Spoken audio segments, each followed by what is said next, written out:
What's going on, guys? Threat Level Midnight here, and today we're talking about the Savage 110 Timberline, and this one that I have here is chambered in 300 Winchester Magnum. I'll give you my thoughts about this rifle. I've had it for maybe 2 years now, taking it on a handful of hunts, and I really like it. And I've been a big fan of Savage guns for a long time for the features that they give you and for the options that they have. But this one in particular has just been a really good hunting rifle for me. So I'll show you guys this rifle up a little bit closer here. You can see it's the Realtree Escape camouflage. It's Cerakoted in green, and it has a 24-inch fluted barrel. It's threaded, 5/8 by 24, and they have what's called their Omniport muzzle brake on this thing. And it actually works surprisingly well for not being like a bigger brake that you're accustomed to. I have it paired with an MDT 20-minute base and the Vortex Razor HD LHT 3-15 by 42 glass on here. So a lot of things I like about this rifle are not going to be specific to the Timberline, but more so specific to Savage in general for things that they offer and kind of feature sets that they put into guns. To start with, the AccuTrigger, I've loved the AccuTriggers. I have a Savage Mark II and 22 long rifle, a Savage 93 R17 and 17 HMR, a Model 10 and 308, a Model 110 and 300 Winchester Magnum that I'll bring up in a minute, and then this 110 right here. So I've been a big fan of keeping all my rifles kind of standard Savage. Big fan of the AccuTrigger. Out of the box, though, it was tuned way down where the trigger pull was, I don't know, it was extremely light. I didn't put a gauge on it or anything, but it was so much lighter than all my other guns. It was almost surprising every time I would engage that initial trigger, and then on the brake it was almost like shockingly light. So I needed to add probably about 1.5 pounds to it just to make it right. But the next thing that you'll see is the stock. So this is Savage's AccuFit stock.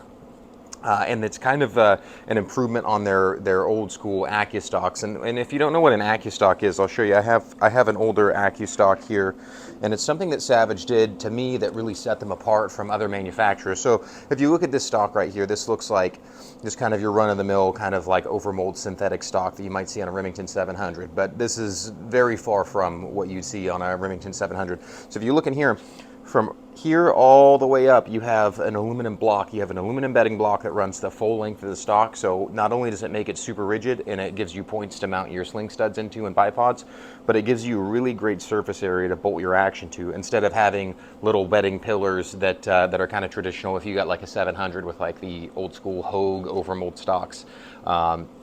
That's kind of what you're accustomed to, but Savage was always kind of a notch above with their AccuStocks. And you can see right here it's a little tore up because it needed a cheek riser, so I just kind of built one up on here. So, you know, now we're in the year 2025. They've been doing this for a couple years now, but they introduced their AccuFit series stocks. And basically when you get this rifle, and most of the rifles that Savage offers, it's going to come with a set of cheek risers here, so you can get good eye alignment with your glass, depending on what kind of rings and objective you have, and then also some spacers in the buttstock so you can adjust your length of pull, in addition to the bedding block that runs the full length. So talk about kind of right out of the box a great stock to have, where you don't need to invest in a chassis if you don't want to, or you don't need to upgrade the stock right away.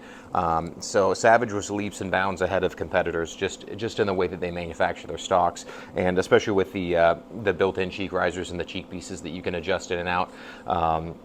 I think that's a huge improvement. The Cerakote on here, I mean, it's Cerakote. It's a good all-weather treatment. So I've taken this thing out in, you know, terrible rain and sleet, and it handles just fine. I'm not getting any surface rust on there. When you get it out of the box, it does not come with a scope base on it, which is okay because I like to pick and choose my own scope bases anyhow. Like I said, I have an MDT 20-minute base on here. And you'll also notice that this particular Model 10 action is an enclosed action. So you can see, and I'll show you on the workbench here, but you just have this little port where your brass can eject. Now, for a hunting rifle, I don't mind that because I want it to be kind of as enclosed as possible, just so I don't get debris and things in there when I'm trekking through brush and in like muddy conditions, which is fine with me. But I'll show you on my other 300 Win Mag Savage. Still considered a 110 action. Now you have an open action, and that's good for this one because I single load this one. I took the ejector spring out, so I pull each piece of brass out, single load it, and close the bolt on it. And so for me, I like having this big open port on this particular rifle, but it's still considered their 110 action, just kind of two different styles of it. And you'll also notice this one, to remove the bolt, it has a lever right here. And on the Timberline, if you're going to remove the bolt, it has a push button right in front of the trigger guard. The factory magazine still ejects the same way. There's a little lever here, and they Cerakoted the base plate of the magazine as well. Keep that weather resistant. It's just blued steel, so I'm glad that they did that. It kind of saves you some headache there. But overall, really love just the baseline features. And again, not so much unique to the Timberline, but just Savage specific. They do that to most of the rifles that they offer. So let's get these things on the bench and have a closer look. All right, so now that we're at the bench, you can actually see what I'm talking about with this enclosed. You have just a nice little port that's cut out right here to eject the brass out. Not super great for single loading. I can't get my thumb in there at all, and your rail runs right over the top of it. But you can see that the bolt handle is also Cerakoted here. I mean, something that you handle a lot and have oils. You get oils on your hand, so that's a nice feature. And if you didn't know, the Savage safeties are right here. It's a 3-position safety, so right here, if you have it all the way back and it's safe position, it locks the bolt so you can't open the bolt and you can't pull the trigger. In the middle position, you still can't pull the trigger, but you can unlock the bolt.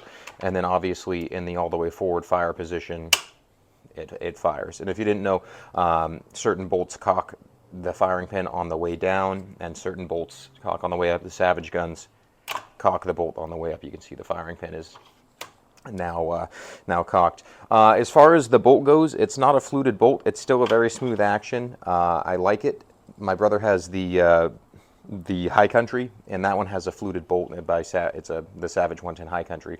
That one has a fluted bolt, but I didn't notice that it made it, any more smooth than this one is here. And another Savage feature that I like, if you're into building rifles, not so much for like a hunting rifle, is that they use a barrel nut here. So if you ever need to rebarrel a rifle, you can get a wrench, you can loosen this barrel nut right here, and you have your recoil lug butted up against your action between your barrel nut. You can just pull the barrel. You can drop a headspace gauge in there, thread the barrel back in on it, tighten your barrel nut down, and then you can go ahead and rebarrel the gun. I've done it before, and it's a lot easier than dealing with a 700.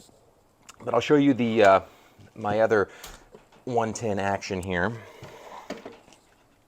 In comparison, this is a rifle that I built for long range, and you can see how open this is. This is just really nice for single feeding. I can get 2 fingers in here to sweep a cartridge out if I want to, and obviously a little bit different with the feature set, oversized bolt handle, but still great guns all in all. Another thing I wanted to touch on is, yeah, you can put whatever brake you want on here, but this is their Omniport brake, and it's just ported all the way around. Now, I'm not shooting anything crazy out of here. I'm not shooting really heavy, like long-range loads. I loaded my hunting loads with a 180 grain Hornady CX bullet, traveling just under 3,100 feet per second. So it's still going pretty hot, but it's not a particularly heavy load, so recoil not really a factor. It's a really pleasant gun to shoot. Has a single sling stud up front. I kind of like having 2, but that's not a big deal, and a single in the back. Savage offers this rifle in a variety of calibers. I went with the 300 Win Mag, 1, because I know what it's capable of, and 2, I already have the reloading infrastructure for 300 Win Mag, so all I need to do is just select a new bullet, and I'll keep my powder, primers, brass all the same, and load for this rifle as well. So in terms of hunting, I've shot a handful of wild boar with this thing, and some coyotes, and I know that coyotes, it's a 300 Win Mag's overkill for coyotes. It's still fun to do. My brother's got a big ranch in Northern California, so we go up there and shoot a lot of wild boar. And I wanted a gun that could reach out, 600 plus yards for some of these larger boar that are a little bit more skittish, that stay in kind of the hill area. Not necessarily going to like the feeders or like corn piles that we put out, and this gun can do it. This thing can really push it. Like I say, I know what the 300 Win Mag's capable of. I have a number of good load recipes that I'll make for this thing, and I settled on that 180 grain CX. It's California. You're not supposed to hunt with lead bullets, but it has a fairly high BC for being a 180 grain bullet. It's very long. And as far as accuracy goes, shooting sub-minute, sub-half-minute groups of the hunting rifle, might be necessary to you, not so much to me. I'm sure I could play with the loads a lot more and dial this thing in a lot tighter. Maybe change the brake on it, put a barrel tuner on, but I'm not interested in that. This has been a good, accurate shooter. Every time I pulled the trigger on a hunt, something's gone down. So at this point, it hasn't let me down yet. I'm a big fan of it.